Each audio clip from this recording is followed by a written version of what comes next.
இன்றைக்கி பன்னீர் பட்டர் மசாலா செய்யலாம், வாங்க பார்க்கலாம். அதுக்கு தேவையானது பன்னீர் ஒரு 200 கிராம் எடுத்து வச்சுருக்கேன், வெங்காயம் 2, தக்காளி 3, பச்சை மிளகாய் 2, ஒரு பட்டை, ஒரு லவங்கப்பூ, ஒரு அன்னாசி மூக்கு, ஒரு ஏலக்காய், ஒரு 2 ஸ்பூன் பட்டரு, சாம்பார் தூள், கரம் மசாலா, இஞ்சி பூண்டு பேஸ்ட்டு, முந்திரி ஒரு 10, தனி மிளகாய்த்தூள் கொஞ்சம், உப்பு, எண்ணெய். இப்போது இதில் ஒரு ஸ்பூன் ஆயில் ஊற்றிக்கலாம்.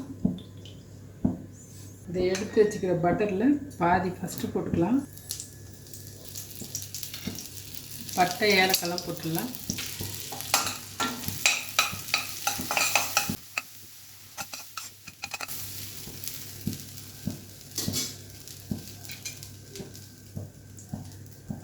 இதில் ஆனியன் பச்சை மிளகாய் போட்டுடலாம்.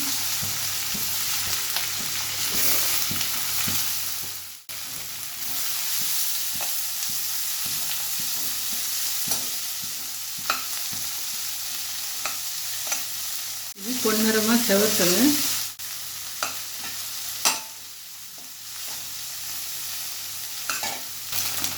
இப்போ இதில் இஞ்சி பூண்டு பேஸ்ட் போட்டுக்கலாம், 2 ஸ்பூன்னு.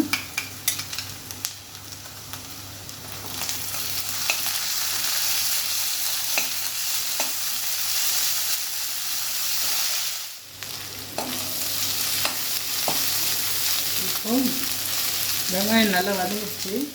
இப்போ தக்காளி இதெல்லாம் அரைச்சிக்கலாங்க.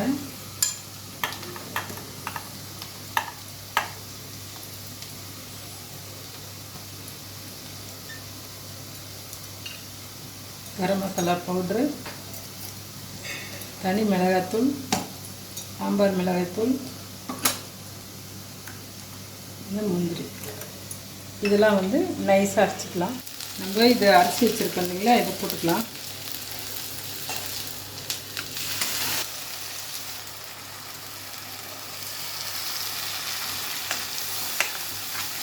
இது அப்படியே கொதிக்கிட்டுங்க.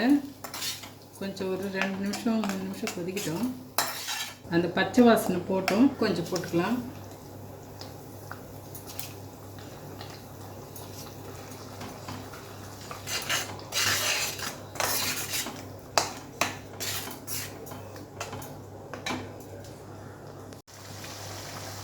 எண்ணெய் நல்லா மேலே வந்துச்சு பாருங்கள்.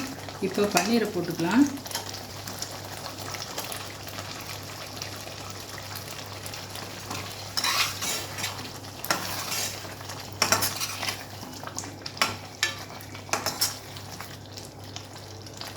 சிம்மில் வச்சுட்டு ஒரு 3 நிமிஷம் வேக வச்சிடலாம். இப்போ பாருங்கள் 3 நிமிஷம் வெந்துருச்சு பன்னீர். 3 நிமிஷத்தில் எண்ணெயும் தெளிஞ்சு மேலே வந்துச்சு பாருங்கள். இப்போது நான் ஒரு ஸ்பூன் பட்டர் போட்டுக்கலாங்க. கொஞ்சம் சுகர் போடுறேன், ஒரு ஸ்பூன் டேஸ்ட்டுக்காக.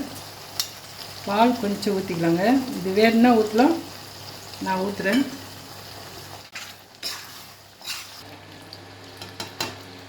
இப்போ கொத்தமல்லி போட்டுக்கலாம். ரெடி ஆகிடுச்சு பன்னீர் பட்டர் மசாலா.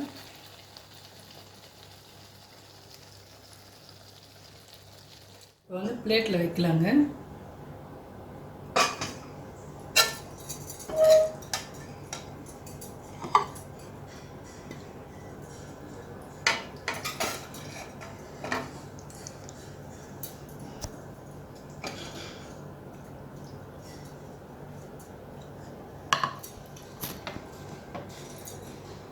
ரெடி ஆகிடுச்சு பாருங்கள் பன்னீர் பட்டர் மசாலா. இது நானுக்கு, சப்பாத்தி, பரோட்டா எல்லாத்துக்கும் மேட்ச் ஆகும். இது கீ ரைஸ் கூட செட் ஆகும். பன்னீர் பட்டர் மசாலா ரெடி ஆகிடுச்சு. நீங்கள் செஞ்சு பாருங்கள்.